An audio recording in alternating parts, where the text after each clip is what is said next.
right, Jazz. So where are you from? I am from Los Angeles, California. Tell us about your journey from America to Gambia. The journey from the United States to Gambia.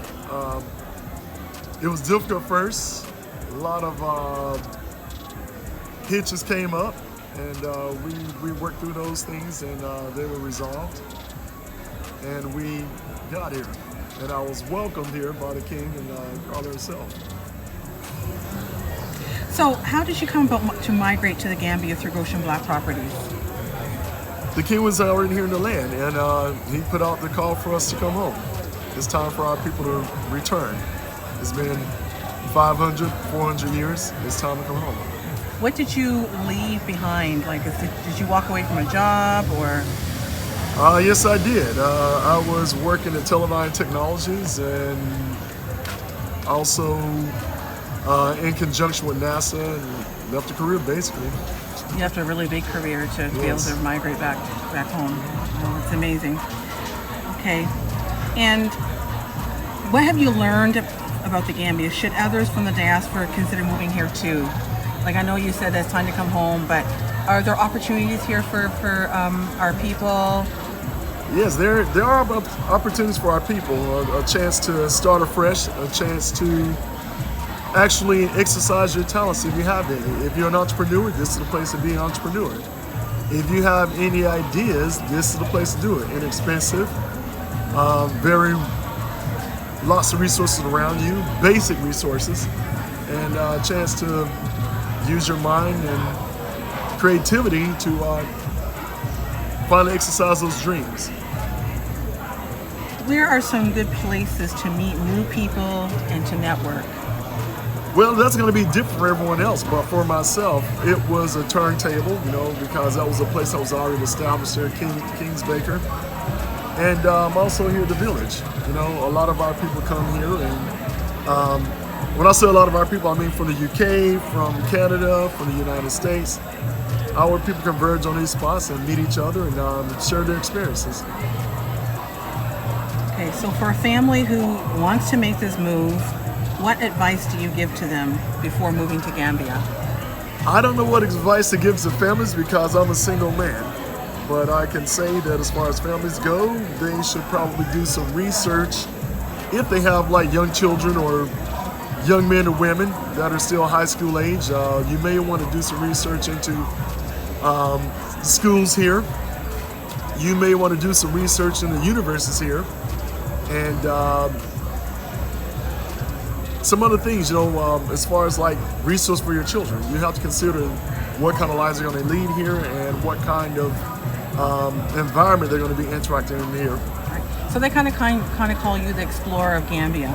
So are there good schools here? Have you looked into any of that? Are there private schools or international schools? From what I know here, I have looked into some of these things, and but not in depth. There is a Marif International Schools, and they go up to high school age, and they'll receive an international education. They'll have a curriculum that is internationally based. Yes. All right, thank you, Jazz. You're welcome. Hello, I'm Azaria. I'm from Arizona. I've moved here in January, and I've been here a total of 7 months. So Azaria, what made you move to the Gambia? Well, I moved to the Gambia because I was instructed by the king that at some point we all needed to come back to the land. Okay, and that's King Music? That's King Music. Okay. And I saw some recent footage of you walking into your new home through Goshen Black Properties. What was that like because you flew in, and then immediately you were taken to your new home? What was that like? Well, there was no hassle. I was picked up from the airport on the 9th. I was taken straight to my house. It was already furnished. All the paperwork had been taken care of. All the accommodations had already been taken care of. I essentially just needed to grab my keys and go in. And how are you settling? You said you've been here, 7 months. 7 months. How are you settling here in Gambia? I love it here. It's kind of hot right now, but yeah, I love it here. Okay. What kinds of things are you learning and discovering while here in the land? While being here, I'm learning more about myself. I'm learning more about different African cultures. I'm learning more about the Father. I'm just taking time to kind of detox from things of the U.S. Get reconnected with the Father the way I should. So many different business opportunities. So that's why I say to learn about myself. In the U.S., they tell you have to have a job, you have to have this, you have to be that, you have to be regimented. And I'm learning that there's so much more to us. We can actually learn to be ourselves. Why should we work for someone when we can work for ourselves? Why should we have to depend on somebody else for our needs when we can learn to be self-sufficient but still be collective at the same time? And okay, what did you do back in America? I worked in healthcare. You did? Okay, what kind of aspect of healthcare did you work in? I was a medical assistant, and I also worked in the medical records department at different times whenever patients got on our last nerve.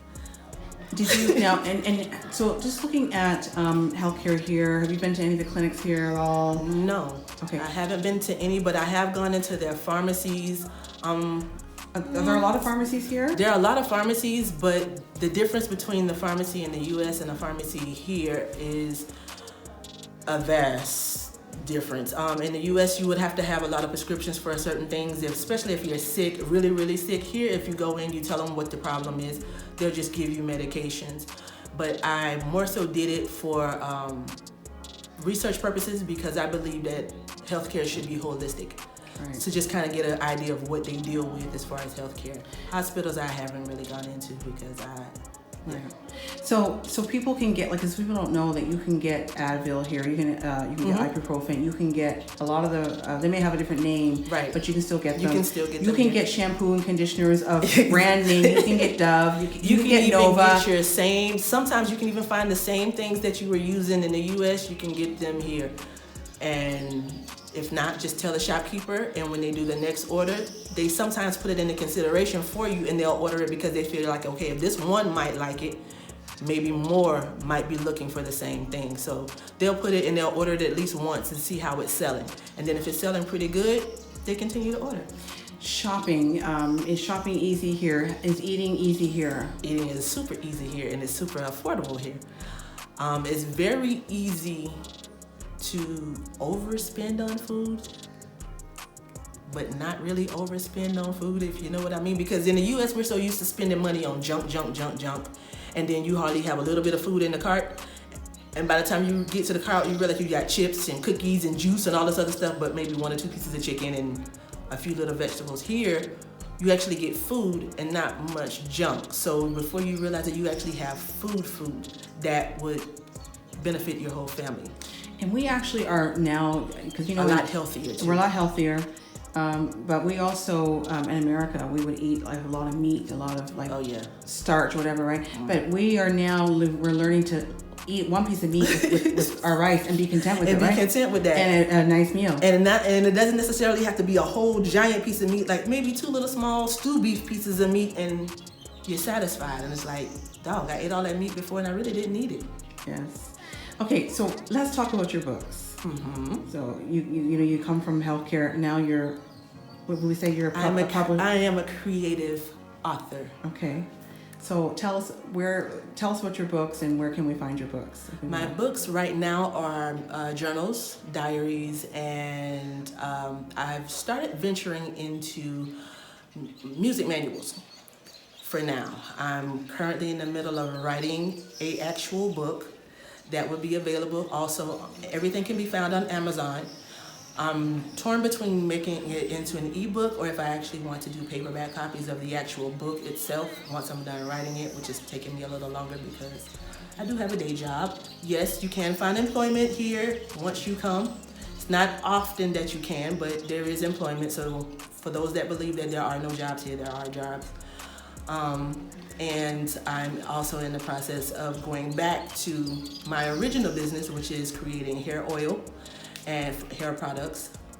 Eventually, I would like to open an actual store that would sell products and would be for the whole holistic approach for inside and outside.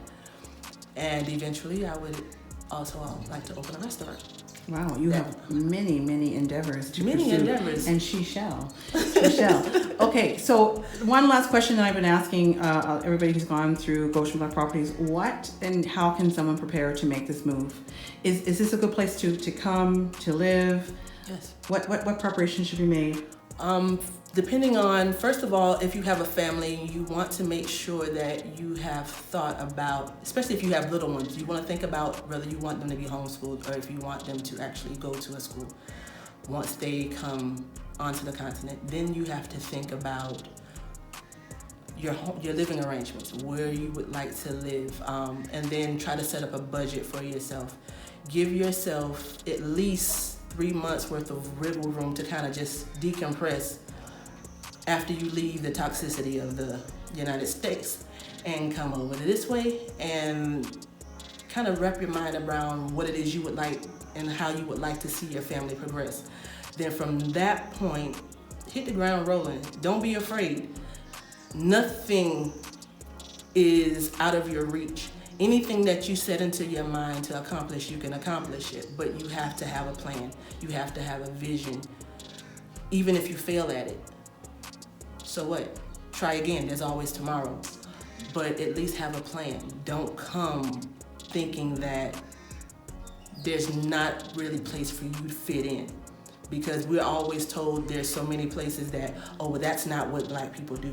Oh, black people can't do that. Or this person can't do that. Oh, our woman can't do this. I moved here as basically a single mother, even though I didn't come with a small child, I came with a whole adult. But I still came as a single mother. And if I could do it, you could do it.